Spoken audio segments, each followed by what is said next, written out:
Blown by the wind, a small scattering of petals rises into the air all at once. A cheer of joy rings out as the storm of petals covers the sky in its fluttering dance. It appears the season of spring is upon us once more. Master, your beloved flowers are blooming yet again this year.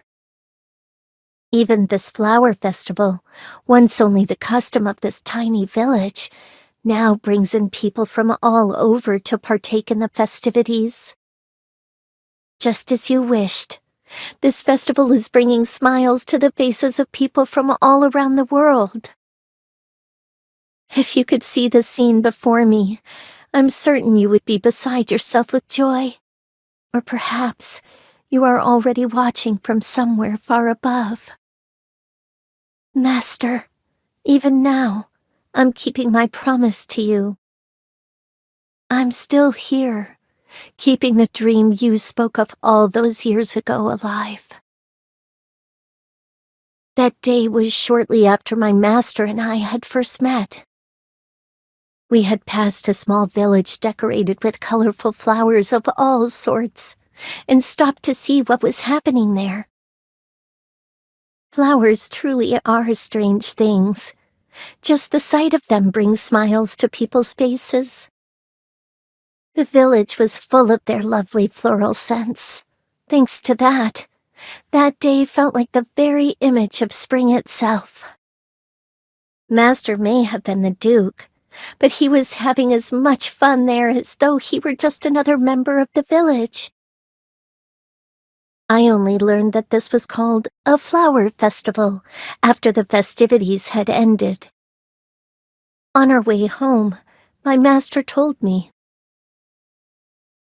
This village is nice, isn't it? Here they grow flowers instead of crops. They say it's to bring smiles to people's faces.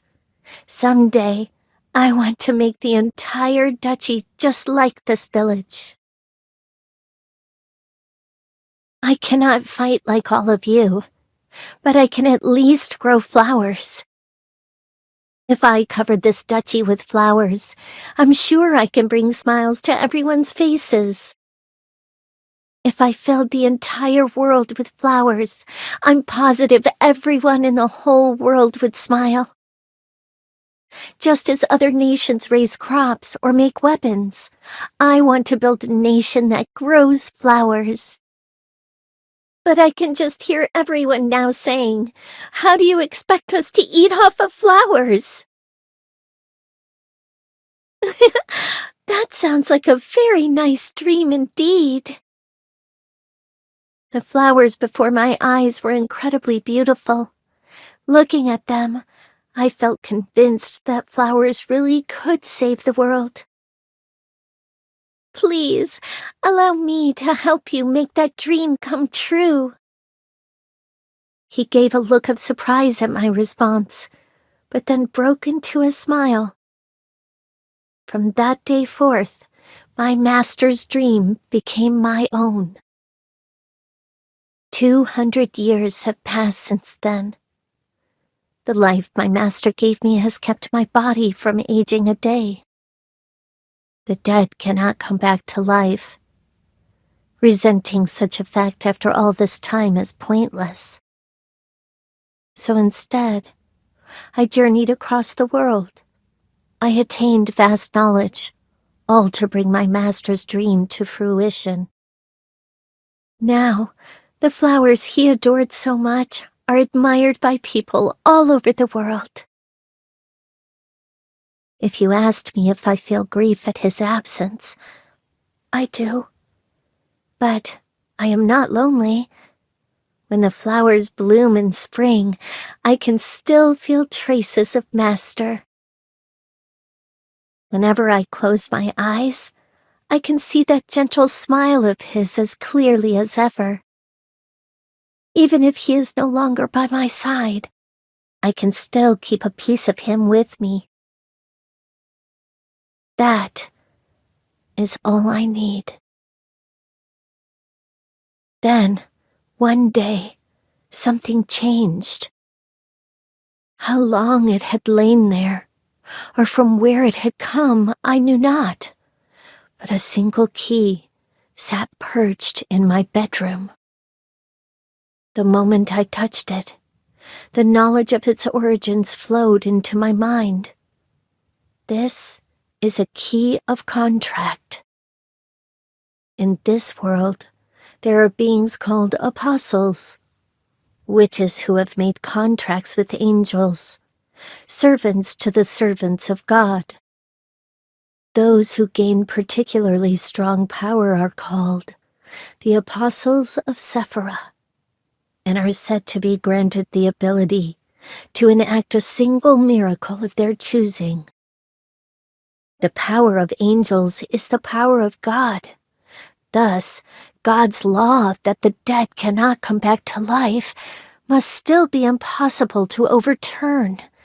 But what if? This may be just another trap laid by a demon, or the scheme of an angel. But the wish I should have given up on long ago blossomed in my heart once more. An angel's miracle can grant any wish, but in exchange, one must give up the very thing they treasure most. For me, what I hold most dear is obvious. I dare not even think of losing my memories of my master. It would be a fate worse than death. Using the powers of an angel, a servant of God, to defy the very laws of life ordained by their master is preposterous. There's no way it could be possible. Even if I enact a miracle, my wish cannot possibly be granted just by losing my memories of my master. It simply won't work. I know that. I know, but even still, for 200 years, I haven't forgotten a single day we spent together. I've always kept my master in my heart. How could I ever possibly give up on him? The flower festival continues on into the night. The bonfire, lit in a prayer for happiness, crackles into countless flowers of fire, each lighting up the night sky before rising to the heavens.